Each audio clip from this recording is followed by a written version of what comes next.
Welcome back to my channel, everybody. And if you're new, well, hey, what's up? What's good? Thank you so much for joining me. Please don't forget to comment, like, and subscribe. I haven't said that in so long. I think it's been like 3 months, maybe 4 months since I've been on here, and I'm so sorry for that. I don't really have a real reason as to why I've been so MIA. I just genuinely have been, and that's on me, obviously. But hopefully I'll be more consistent. I feel like I said that the last time, so I don't want to keep saying that, but I have a segment now that I'm gonna keep doing until I run out of types of I don't even know what to call them. What can I call them? I don't there probably is a name for it. I just didn't search it.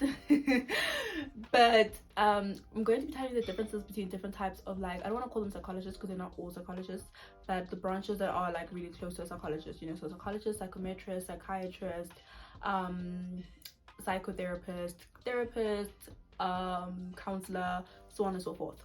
So you see, it's going to be quite a long segment because I'm going to do one by one.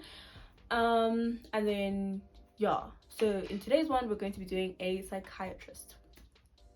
So let me just start with the definition. Psychiatrist is a branch of medicine focused on the diagnosis, treatment, and prevention of mental, emotional, and behavioral disorders. So as you can see, it's medical. I did try and search this last year. I think it was last year, because I was like, I feel like prescribing medication would be so interesting. Let me see if I can jump over. No. So if you're like me and you have done your 3 years undergrad and you've done your honors, or just your 3 years undergrad, you unfortunately cannot become a psychiatrist. Well, not that you can't become one, you can, but you have to start all over again because this is a medical degree. Okay, so a psychiatrist is a medical doctor who specializes in mental health, including substance use disorders. They are qualified to assess both mental and physical aspects of psychological problems. So as you can hear, it's more or less like a psychologist, just with the added bonus of being a medical doctor. And I'm sure any psychiatrist is going to want to chop my head off because I am pretty certain it's probably much harder than psychology.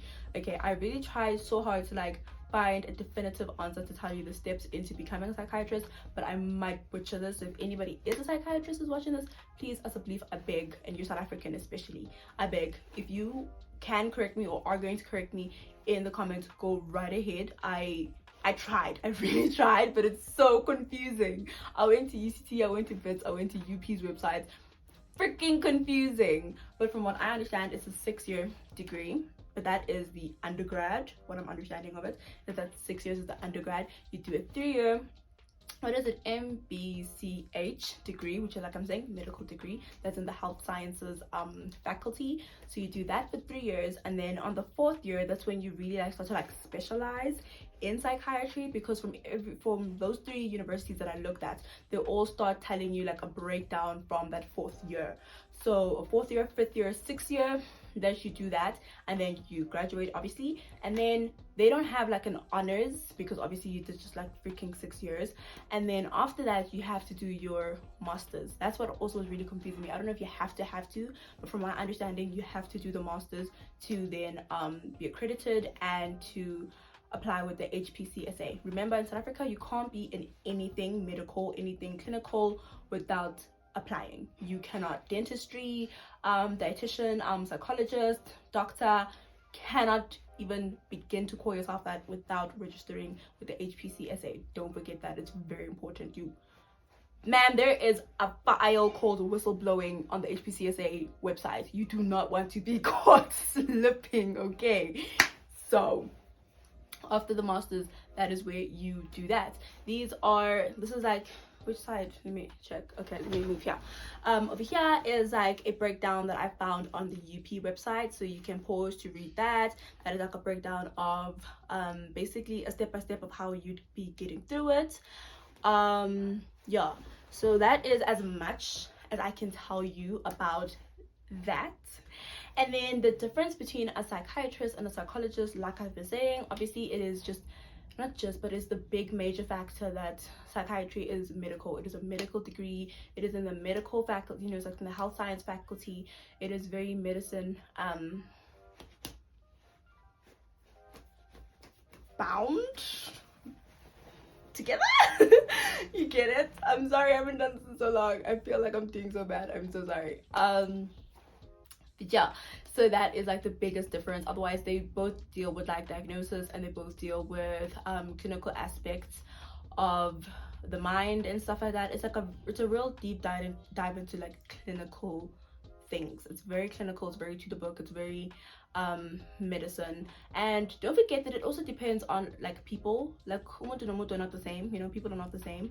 So even now I'm gonna give you like breakdowns of like the core differences, but then at the same time I feel like it also really depends on the person, because a person could have wanted to be a psychologist, but then they became a psychiatrist, so their beliefs and like their belief system is like very psychologist like, but they're a psychiatrist. Because in theory, so on paper, psychiatrists are supposed to be very medicine based. Like they're going to try and find a technological way of diagnosing someone. They're going to use more technological ways. Technological because anxiety medicine nowadays is very like technology based. So they're trying to use like the medicine and the technology to figure out what is wrong with someone. Well, not what is wrong, I'm so sorry. What diagnosis to give someone, right?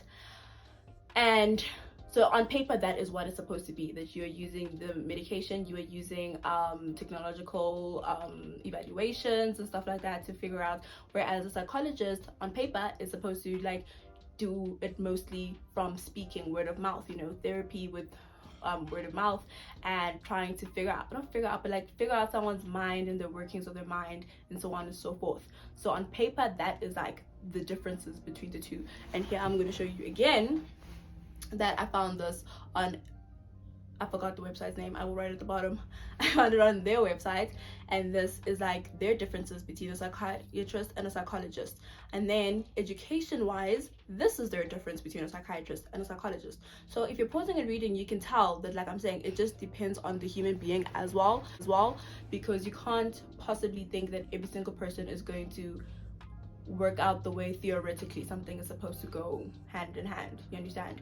So that is as much as I can give you on the differences between the two. I hope this was very helpful. I hope you understand the difference between the two. And next week you can pick what you want me to differentiate at the bottom, or if you don't want to pick, next week I'm going to do a psychiatrist. And thank you so much for watching this video. Please don't forget to comment, like, and subscribe, and I will see you next week. Bye.